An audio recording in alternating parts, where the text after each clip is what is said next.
start, Mikhail. Bit of team news, quite a list, so should we go through bit by bit? Any update on Rice, first of all? Yes, he hasn't trained yet. Obviously, he could not carry on in the game. He wasn't comfortable at all, but hopefully it's not something big. Yeah, I mean, how confident are you it's not big? Scan yesterday, there's nothing that jumps out. We are confident. Obviously, he's still uncomfortable. Obviously, he had to leave the pitch, and that's never a good sign for a player like him. But hopefully, we'll progress in the next few days. But it's still doubtful. Yeah, Trossard? Yeah, won't be available yet. For tomorrow, what about the weekend? Let's see day by day how he improves and whether he's got a chance or not. Yeah, you said it was training last week. What did you just?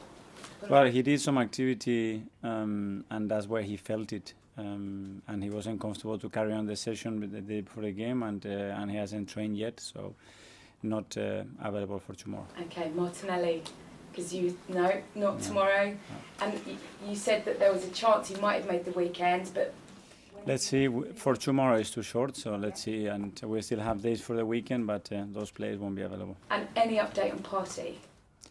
Still not available either. Any sort of timescale on it? I know this is your favourite. Well, it's a long list, as you said. Still no. The same with Duran. Obviously, you know that one, and it's the situation that we have at the moment that we have to adapt. The squad that we have at the moment is really short, and we need players back. That's for sure. Yeah, you've no doubt had a bit of time to reflect on the weekends.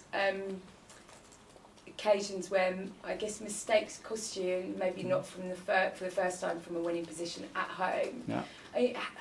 How do you go about addressing those? How do you sort of, make sure they don't happen again? Yeah. You don't want to pinpoint people, but No. I guess it's mistakes and errors are part of football. It's inevitable and it happens, and sometimes you have to be lucky when you made it that the opponent doesn't punish you.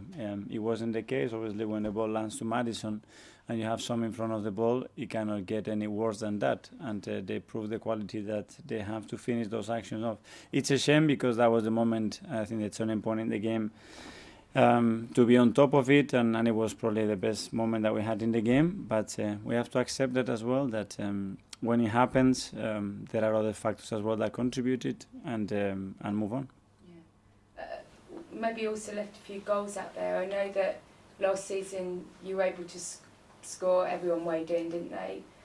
I guess you can't always rely on that. How much do you need your strikers to start kind of coming up with some big numbers in terms of goal scores, the likes of Jesus and Nketiah? Yeah, that was it. He had a huge chance as well, 1-against-1 before, with the 1-0. Then Gavi had another one. But again, those are defining moments in big matches. You have to be there, and in the boxes you have to make the difference. And we talked about it after PSV that we were exceptional, and 3 days later we lacked that as well to win the game. But this is football. Why do you think that is?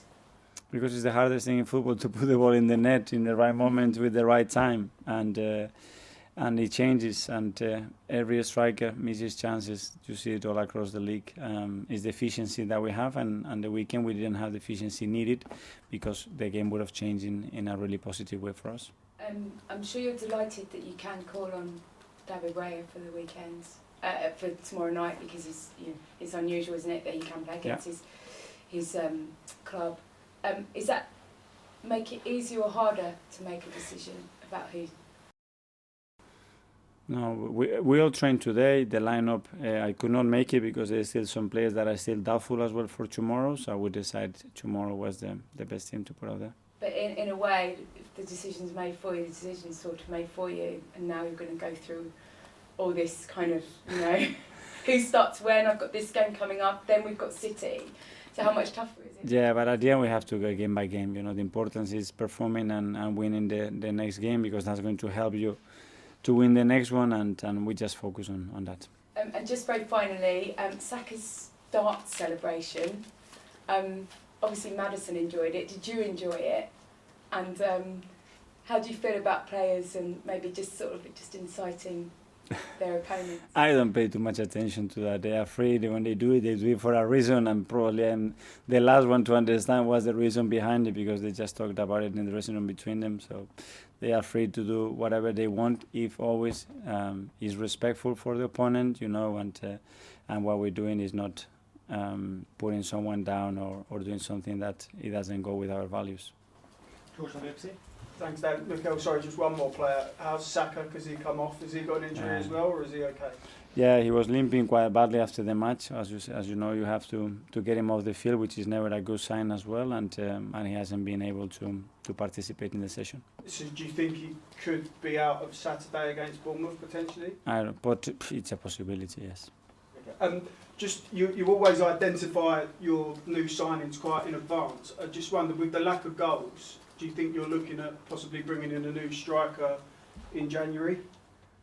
We're not thinking at all about that. We have really good players up front. It's true that now we have some injuries, and we'll continue with the players that we have, that's for sure. When you look at the stats, it looks like Gabriel Jesus is underperforming a little bit in terms of his goals, but I don't know, do you look into how he's performing for you? Are you quite happy because he causes chaos in other areas of the pitch? Well, he had a big impact in many areas on the pitch on the weekend, and he was really helpful in many moments when we became really dominant through our high press. The moments that he produced, it's true that in the final set we need to produce more. We have to be more ruthless there, and we all know that, and we have to help the players to improve that. Just one on Gabriel. I just wondered how you thought he's done since he's come back into the team. Gabriel, yes. Yeah, I think he was very good. I think the weekend he had a really good game, and he continues to perform the way he did last year. Okay. With the number of injuries, can you link that to the Champions League, do you think? Because obviously last year, Europa League, you could rotate and everything. This year, you've got to play your strongest team. Is that something the players got to adapt to, you think, playing twice a week? Yeah, but we only had one Champions League game, and it's still early. It's true that they play with the national teams. It comes from a season that they had a World Cup. Some players play 60-odd games. It's a lot of things. But as well, we've been unlucky with the injury of Jurian, for example. It's for other reasons. Bukayo was because they stepped in. There are some traumatic injuries, some other that are more muscular, that we try to find the right reasons to try to avoid them, but they are part of football. On a similar note, tomorrow night, Carabao Cup, given that in the Europa League you did rotate, does tomorrow present that chance for the players that might be on the fringe of the first team to show you what they can do? Well, there are a lot of players that they need minutes, that's for sure. And you can go through the squad. Some players haven't played that many minutes, and tomorrow they're going to have exposure for sure. Would that include some of the young players involved, maybe? It can include, yes.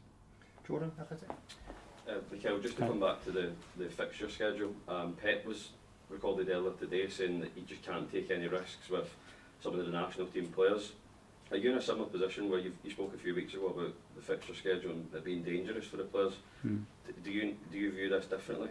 Because there's obviously a competition the club's not won in a while. Yeah. Well, it's true that we had a lot of internationals in the last few windows, and they had quite a lot of exposure to minutes. But at the moment, we have a squad that is not 24 players, to change 11, 12 players tomorrow. It's just not a possibility that we have in the squad.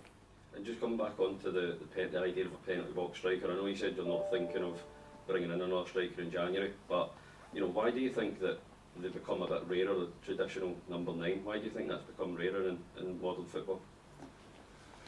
Well, I think it's coming back. No, there are a few players, and when you look at Harry Kane, when you look at Haaland, you look at Holland, you look at Ivan Toney, you have a lot of examples. Mitrovic, you have a lot of examples. Players have scored a lot of goals.